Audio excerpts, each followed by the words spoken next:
Depuis le 7 octobre 2023, Gaza traverse une période difficile, marquée par des interruptions régulières des activités éducatives. Aujourd'hui, alors qu'un cessez-le-feu a été instauré, le système scolaire fait face à des défis sans précédent. Tôt le matin, Mohamed Farran, qui avait fui Gaza avec sa famille pour échapper au bombardement génocidaire, est enfin rentré chez lui. La première chose qu'il a faite, c'est d'amener sa fille à l'école.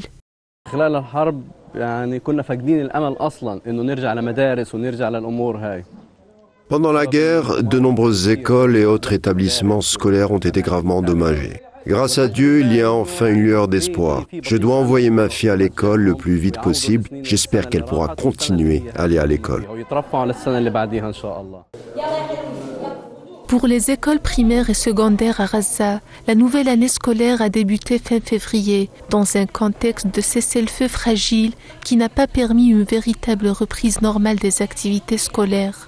Plus de 300 enfants avaient été réinscrits à l'école, mais ce chiffre représente moins de la moitié du nombre total d'élèves inscrits avant le début du génocide sioniste. J'avais trop peur de la guerre et des bombardements pour aller à l'école. Maintenant, je suis de retour et je suis heureuse de jouer avec mes camarades de classe.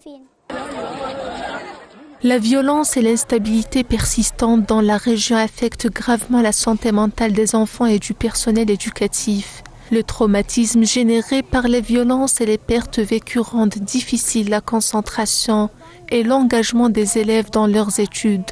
Les jeunes générations de Gaza risquent de porter les cicatrices de ce conflit sur leur avenir éducatif, ce qui pourrait avoir des répercussions à long terme sur leur développement et sur celui de la société tout entière.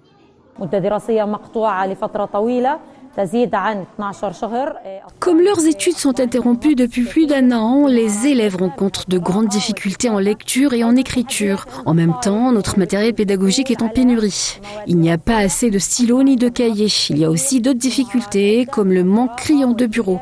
De nombreux élèves subissent une forte pression psychologique et ont besoin d'un traitement.